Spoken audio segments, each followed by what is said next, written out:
Hey,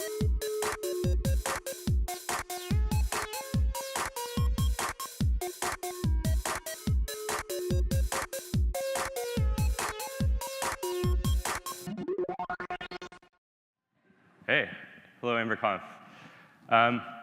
So I'm Andrew Lewis. I'm from Toronto, Canada. They decided to put the Canadians together, so welcome to EmberConf Canada 2018. Godfrey's up next. So I'm the opening keynote for EmberConf Canada. Godfrey's the closing keynote. So it's our mini program for the next 2 hours. So I'm Canadian. I'm from Toronto. I'm a software developer.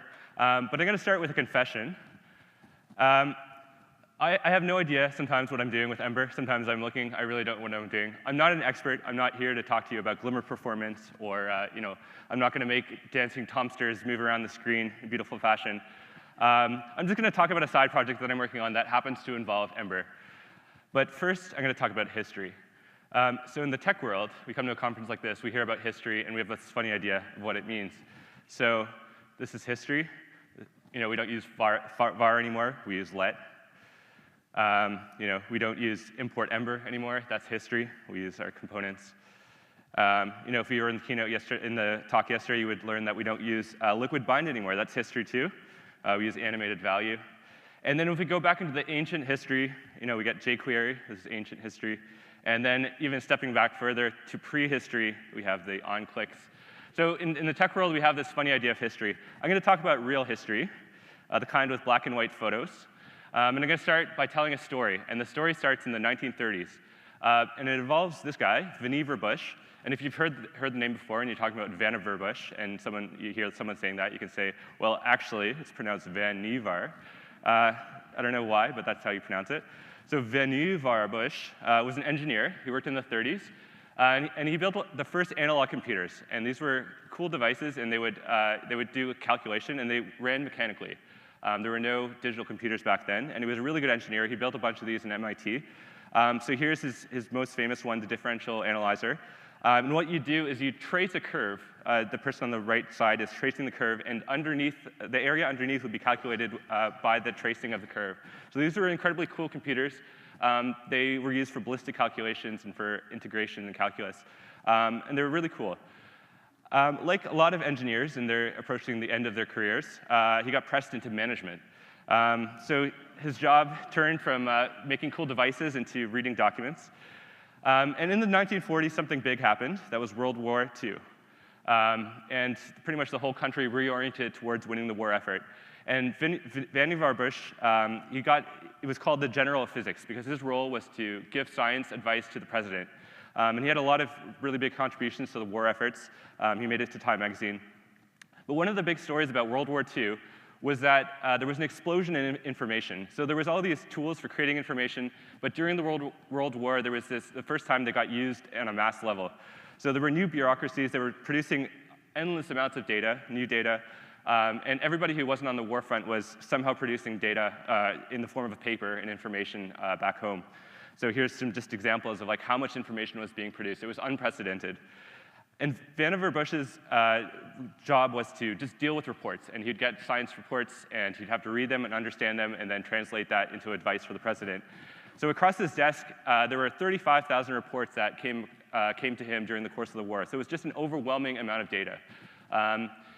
And he was very frustrated by it. He felt like not in control. And he had a phrase, we're being buried under our own product. So we have all these technologies for creating information, but we don't have technologies for actually processing and understanding it. So when the war came to an end, he thought about it. He thought about solutions. He put his engineering hat back on, and he wrote an essay called As We May Think. Short little essay. It's pretty easy to read. It was published in July 1945. And in it, he describes a device that could solve this problem for him, and he called it the Memex. So what is the Memex? The idea was that you'd have a device, a desk-sized device, and you put all your library in it. You put your correspondence, your messages, your reports. And the point was that you'd be able to search it really fast. So this was like a one device for all the information you'd ever come across and understand and see, and you'd be able to really stay on top of information overload. It was a pretty simple device, not much to it. It was desk size. It had a couple of displays. It had a little punch code for putting in your codes, and it had microfilm, and that was the way information was stored. And really, the idea was everything could be digitized, everything could be put on microfilm, so you could hold a lot of information. This is a close-up of the screen. So on the left, it would display the information from the microfilm. On the right, you could add your own notes. It came with this add-on peripheral for creating voice memos. It came out with another add-on peripheral. This is a camera that you would strap to your head, Cyclops camera, they called it. And all this was just different ways of getting information into your Memex. But the key design decision of the Memex was to use, instead of having alphabetical or topical indexes, Vannevar Bush really wanted to have a different way of organizing information. So he decided to use links. And this was really one of the first times that links were used in this way. So the idea was, if brains work this way, by association, we navigate by association, he thought computers should be able to work this way too. So it was really cool. It was very forward-looking. But the unfortunate thing about the Memex is it was never produced. So this made me sad, very sad. And as a good developer, I said, I should just build my own Memex. This would be great. So I said this naively, and many, many years ago. So I'm just going to talk about that journey now. But first, I'm going to talk a little bit about my psychology. And I promise there will be code on the screen eventually, if you're seeing too much text. So the problem I want to talk about, that's about a problem about myself, I'm an information pack rat. So I save everything, and I have a real emotional problem with letting go of information. I can't do it. So in grade 5, I started keeping a journal because I didn't want to forget what happened each day. I saved all my kindergarten report cards. I have every movie stub for every movie I've ever been to. I kept them all. I have every photo that I've ever taken, so thousands over the years. Pre-Google Maps, I even tried to map my walks. So this is like my walks through Toronto, and it didn't work very well. It only lasted about a week, this experiment, but I tried. I have good notes from almost every talk I've been to, and this is like pretty useful. I have all my conference badges, obviously. Worst of all, I saved all my MSN logs from high school, and and obviously, there's really not much that's worth ever reading in this. This is a sample conversation, which quite clearly, I really shouldn't read this very often. It's awful stuff. But I'm such a nostalgic person that I even had nostalgia. I had preemptive nostalgia. So here's a chat log where I'm chatting with a friend, and I remind her that I have logs. I tell her how to do it. And then I suggest that in 10 years, we should get together and read these logs. So I was very nostalgic in advance. And then at the end, she calls me a freak because I think, yeah, this may be a little bit weird. But this is the kind of person I am. I can't help it. But the problem is that we have all these digital services now, and the problem has skyrocketed. It's out of control for me. So I have an overwhelming amount of personal data to save. So there's a couple solutions. I could talk to a therapist. But I decided not to do that, and instead I used Ember. As a good developer. Thanks. All right. So I'm gonna talk now about building a Memex in Ember. So the hardest part of this project has been just gathering the data. It hasn't really been a front-end problem, it's been a data problem. So I've built importers from almost everything I can get my hands on. So I have all my reading and browsing activity for almost 10 years. My RSS reader, which I still use, which is great. Twitter, ebooks. I have all my digital consumption. So every time I watch a movie or like something on Instagram or podcast listening history I have in there. And these are coming from all the services I use. I have location history from my phone, which is a really good beacon in my pocket. I have all my messages for almost 20 years of messaging history and social interactions. And then there's a lot of qualitative data in the form of journaling, which I've kept on and off for the last 20 years. I have my photos, I have my notes. So there's a really rich set of history that I have.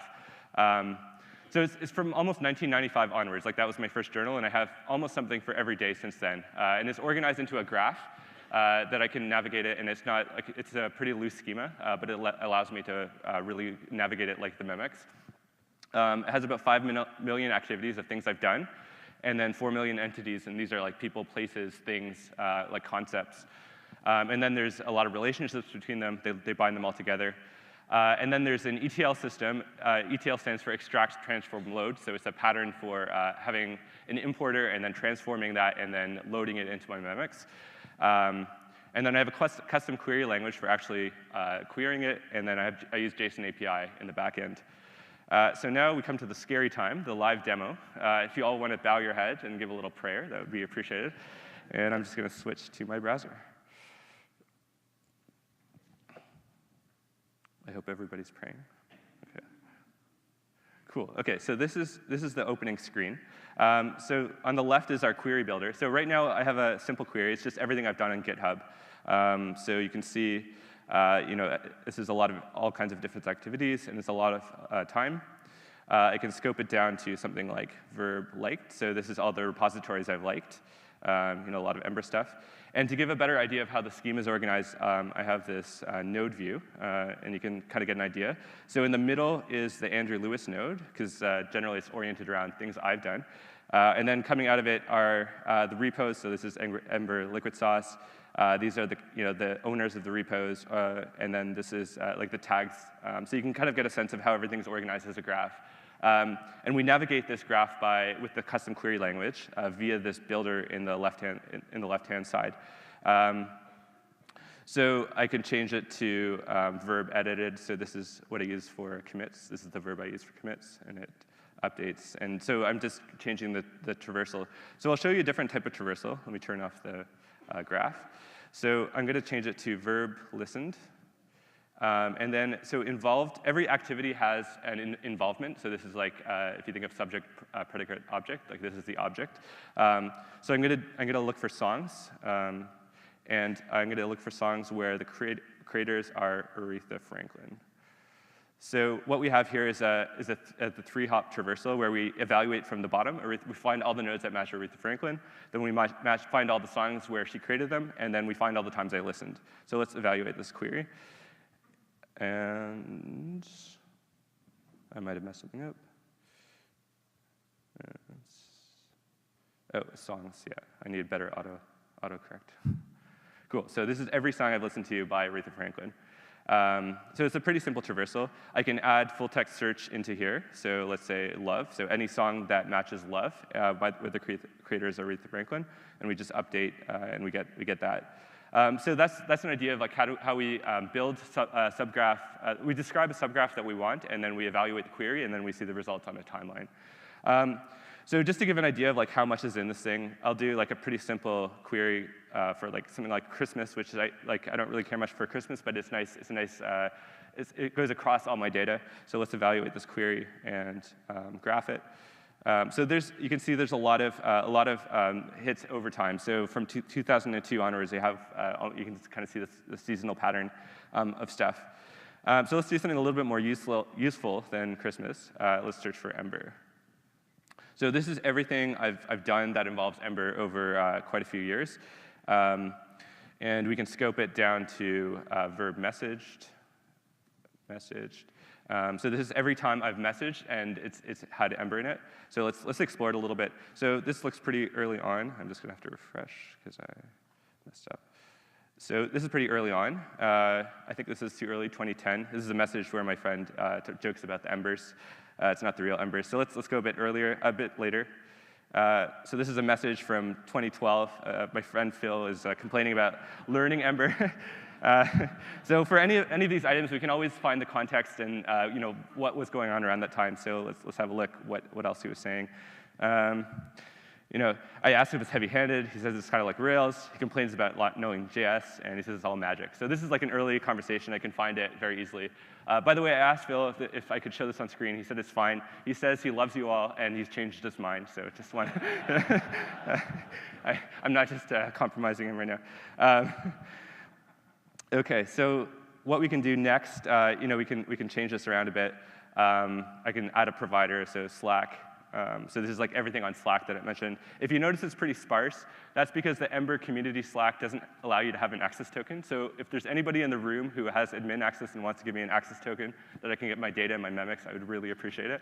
I don't know who I can talk to after about that. I can also do something like this, where I change the verb to photographed. And this is a bit of a weird query because if you'll see, there's really nothing in the photo that suggests it might be Ember. But we have OCR on the photos. And yeah, so here we have Mattia doing a meetup, and we have Ember on the screen. So we were able to match for the full text that's in the image that I took of the event. Thanks. Yeah, so this is actually surprisingly useful because Twitter, we have these screenshots of text, and we all favorite them because we agree with them, and then we can never find them.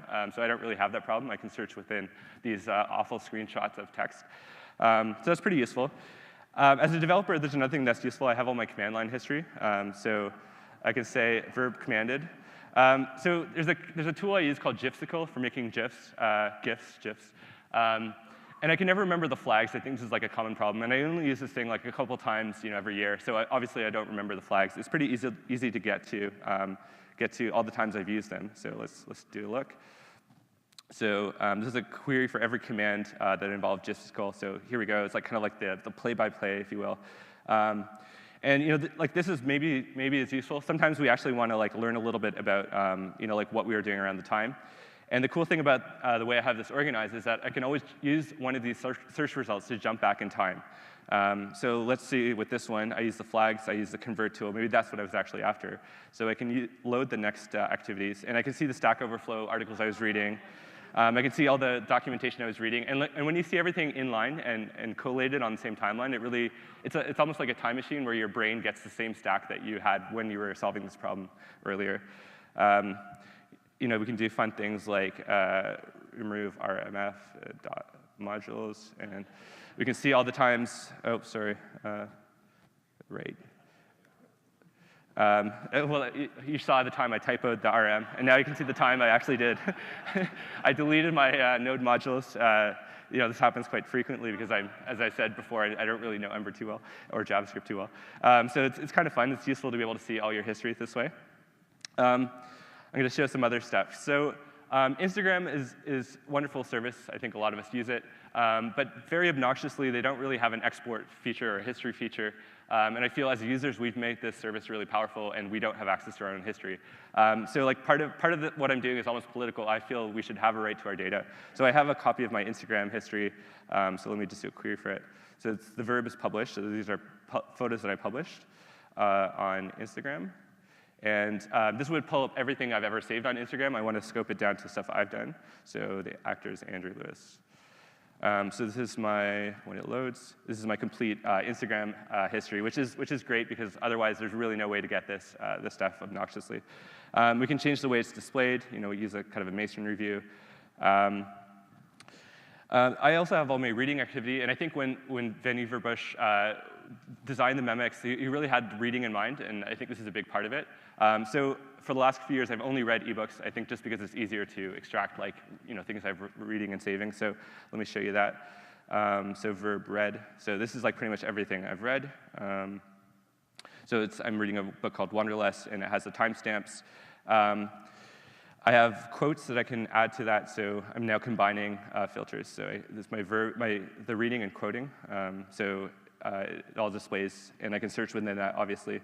But because of the way the data structure is organized, and I can navigate through with associations like the Memex, I could do something like this, where so I look for browser history that involved Wikipedia. So this would be every Wikipedia article I've read. I don't know why it's not loading. Oh, as verb browser. Someone needs to pair with me on this. Browsed. Whoops, browsed. Cool. OK, so this is every Wikipedia article I've read. That's cool. But I can do better, and I can say occurred during and verb read. So this is every Wikipedia article I've read while reading. And I think there's like a habit I have when I'm reading an ebook. I'll look up something, and like that becomes really cool. It's almost like free notes that you have of the book you're reading. So I can pull up every article I've read while reading. So like these are the things I looked up, and it's really cool for like prompting or remembering a book. I can always see the context around it. Yeah, like this is pretty useful stuff. I can do another one, which is so I'm going to do something similar where it's verb browsed. It involves, so I'm doing a traversal again, and I'm going to do one more traversal. So I'm looking for podcasts, so I'm evaluating from the inside. I'm looking for podcast episode where the referencers are things I've browsed. So basically, in a podcast show note, you have a bunch of links. So I can do a query for every time I've looked at a link that has been referenced on a podcast. So this is like, I listened to a podcast that mentioned this book. I clicked on the link, and now it's in my Memex, and it's connected to that listening activity. and I can browse around. I was talking to Danielle, and I wanted to find an example of Blue Apron, but unfortunately I couldn't find any podcasts that have linked to Blue Apron, so I don't have that, but I have lots of Squarespace entries. So I started this talk by talking about my nostalgia problem. So let me do a little bit of nostalgia here. So I'm going to look for noted. This is I use for my journaling, the verb I use for my journaling. And let's put it like way back, so before 1999. And a big part of being a kid is birthday parties. So I'm going to search for all the times in my journal I mentioned birthday parties. So here's some old ones. This is from 1995. I had just I backfilled my data.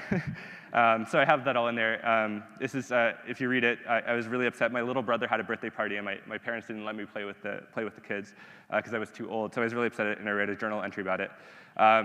So the cool thing is my parents are a little bit like this as well, and they have timestamps on the photos they took. They had that little analog date on the camera, so I can always see it in the timeline. So these are pictures from that day. This is the birthday party that I was jealous I couldn't play with the kids. If we scroll down, here's another entry about indoor recess, and it was raining. So there's not too much context from this time, but I wasn't really generating a lot of data. But there is data that in the form of weather. So so the story checks out. You can see.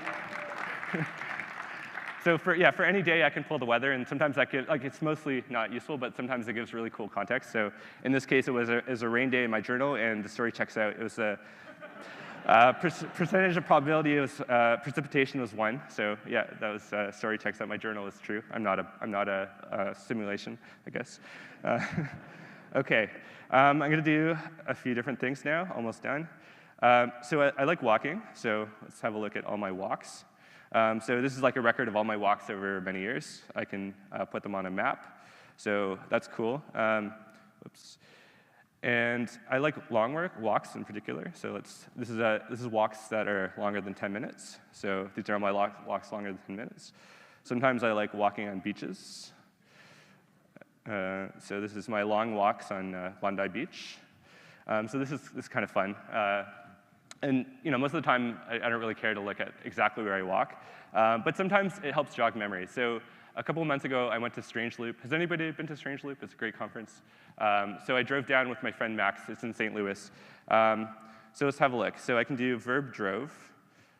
Duration, let's say this is a long drive, so 10 minutes long, I guess. And I'm doing it with my friend Max Feitzman.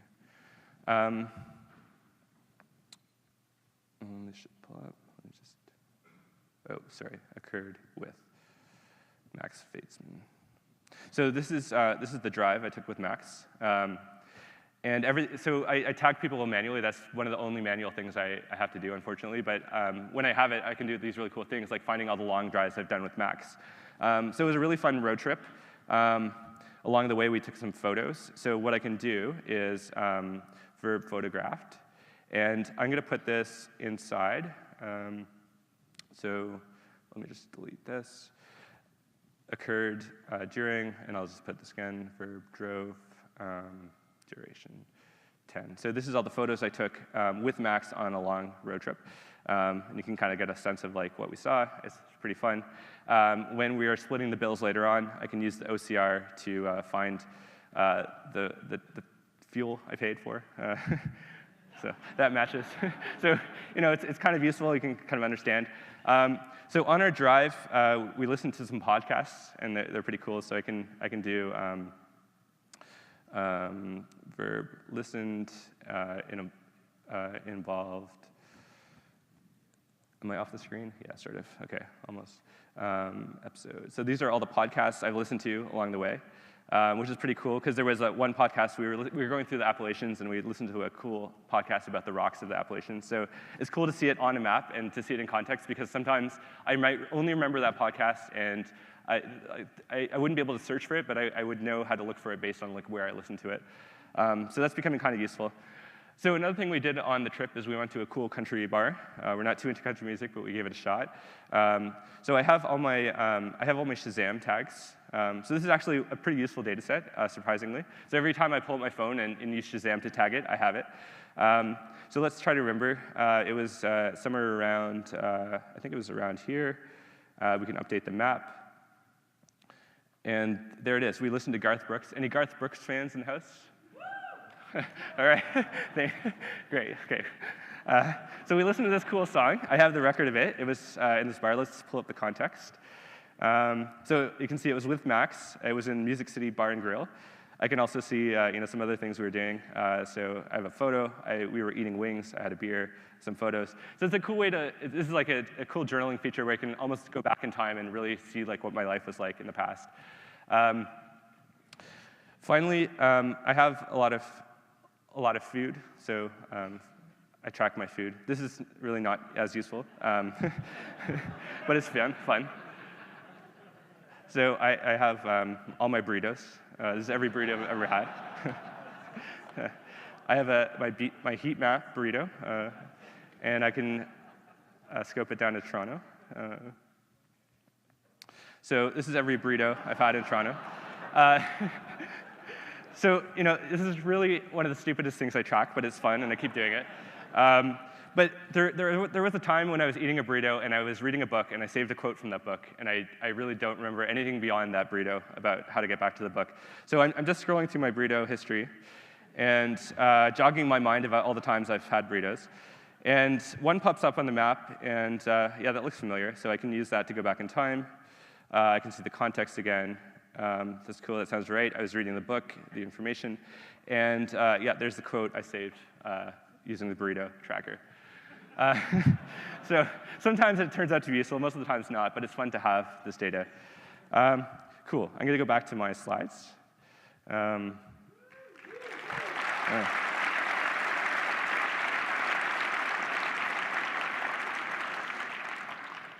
Cool. So this is the end of the demo. I was joking with Matt Beal. I had it recorded just in case it backed up, and I said if I get hit by a bus, I could use the videos I recorded. And then I realized I wouldn't really be able to do that if I got hit by a bus. But with the Memex, maybe someone else could read my life and do the presentation. So this is not too long, but I just want to go over some of the Ember stuff I'm using. I guess the big question is, like, why am I using Ember? I started with Rails, so I think the community was, went over, and it's a great community. I stay for the community. It's really fun. But I think when you have side projects, having stability is a really good feature, and I don't have to like rebuild my tool chain every time I want to do some work on it. I'm running a bit low on time, so I'm going to skip the parsing. I don't think anybody wanted to see BNFs at this point of the afternoon. D3 is pretty cool. Has anybody ever done it with Ember? It's not too challenging. So basically what you do, there's an add-on that gives you Ember D3. You use the did insert element to set up your SVG and your elements, and then use an observer, and every time the data changes, you pass that into your component and you update the graph. And then you do all the weird D3 stuff in a single function or outside of Ember land, and it works pretty well. So I have some cool graphs. This is like the time series I had. This is also like just like a correlation graph.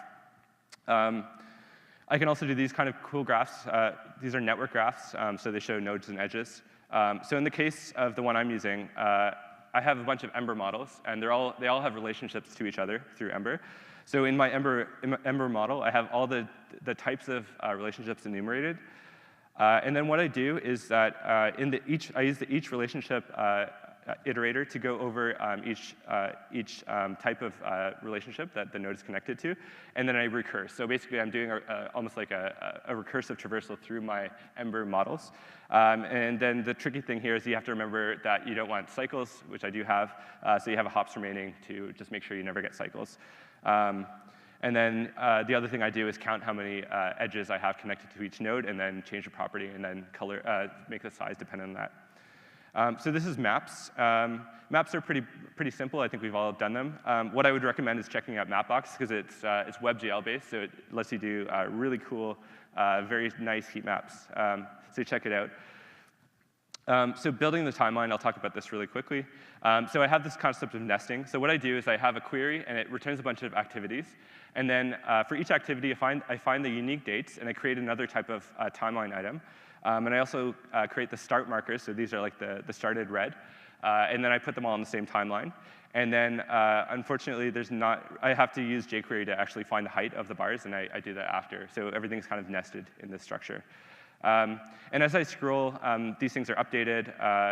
If you see on the top left, this was supposed to work, but I started editing the code last night, and I broke it, so it didn't work in the demo. But in the top left, it'll always show you hovering. If you hover over it, it'll show you where you were and who you're with. So that depends on knowing what's visible. So this used to be really hard. We used to be able to do window.scroll. This wasn't really good. And then we used request animation frame. And now we have intersection observers, and they're really cool. You should check them out. In the future, I'm not sure what's coming down the line, but there must be something cool. And if you don't want to learn any of this stuff, Ember in Viewport is a great add-on for doing this. So I'm trying to wrap this up into an app that people can use, so I'm putting in an Electron. So Ember Electron is a great add-on. So what I do is I have a main.js process. This is what Electron gives you. And this runs an Ember app. So this is like an outer Ember app, which manages the windows, which manages the tabs. And inside this, there's an array of web views. And each web view has another copy of the Ember front-end app that's running.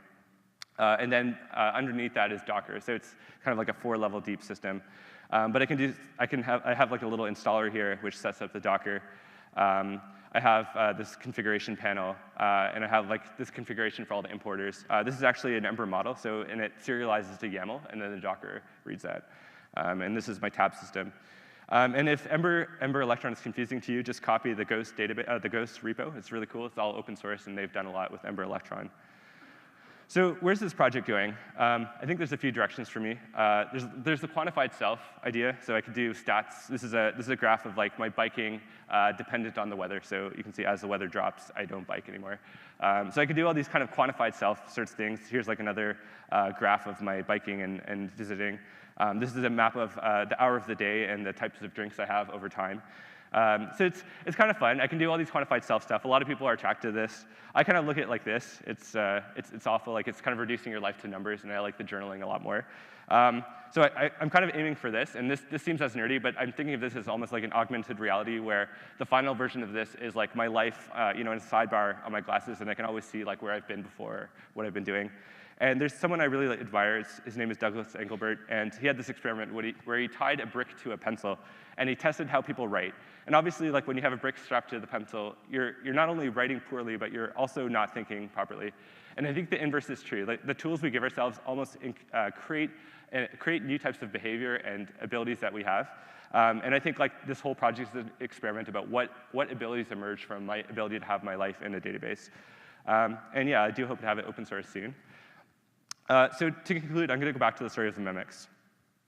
The Memex was really weird. I think some people have heard about it. It's really considered like a really early internet device.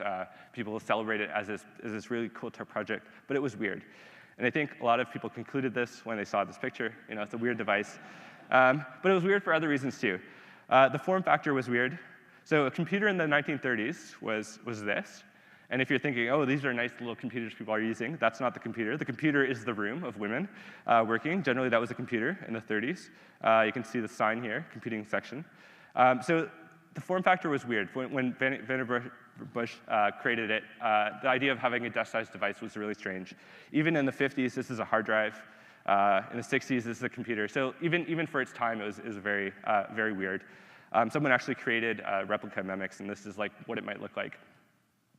It was weird for another reason. It was weird for the problem it solved. So computers were typically used for big, important problems. So this is the Colossus in Bletchley Park, and it was used for cracking Nazi code. So a very important problem. It did a good job of it. This analog computer was used for ballistic calculations, also a pretty important problem for the world during World War II. This was the UNIVAC, another early computer, and it was used for the census. So computers were used for these very big problems. The Memex was weird because it just wanted to help an individual user stay on top of like a very personal problem. It was weird for another reason. The technology is easy to use. So if you're thinking and looking at this and thinking, wow, it's really old-fashioned, even for its time, it was a bit weird. It was all analog. And there was a new hotness at the time. It was called vacuum tubes, and all the cool new computers were using vacuum tubes. Vannevar Bush really didn't understand them, didn't like them, and so he designed his system almost like in tools from the last decade. So this is the first digital computer. He didn't really get it, so he stuck with what he knew, and that's what he worked with. It was weird for another reason, how it was published. So a lot of big ideas come out in journals or blog posts or big important places. He published it in the Atlantic magazine, which is a general reader magazine. This is the table of contents. And you can see alongside it, it was, Forgive Me, Stranger, a poem, Ships and Subsidies, The Egg and I. So this is the company it kept in the literary world. And then it was republished again in Life magazine. So it's kind of nestled amongst a lot of general content. And if you have a look at, this is the Memex essay with advertisements in the sidebar. One of the most important ideas in computing history was next to a laxative ad. So this is not really where you think a big idea was launched, but this is what it was. So it's weird for all these reasons. The reason I think it's weird and exciting at the same time, it was a small little side project of Vannevar Bush. He was busy co-founding Raytheon. He did this earlier, which is one of the biggest contractors for the US defense.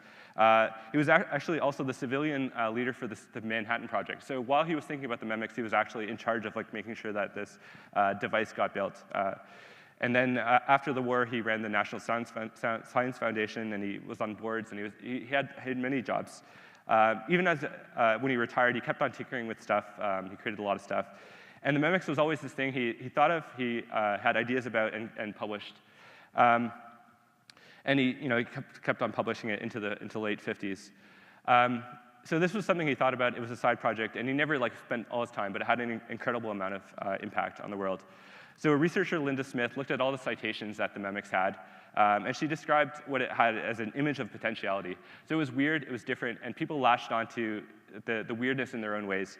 And there's hundreds of citations over the years. People like to make these trees of what the Memex influenced. You can see at the bottom, Windows CE is on the list. So everybody likes to trace their origins to the Memex.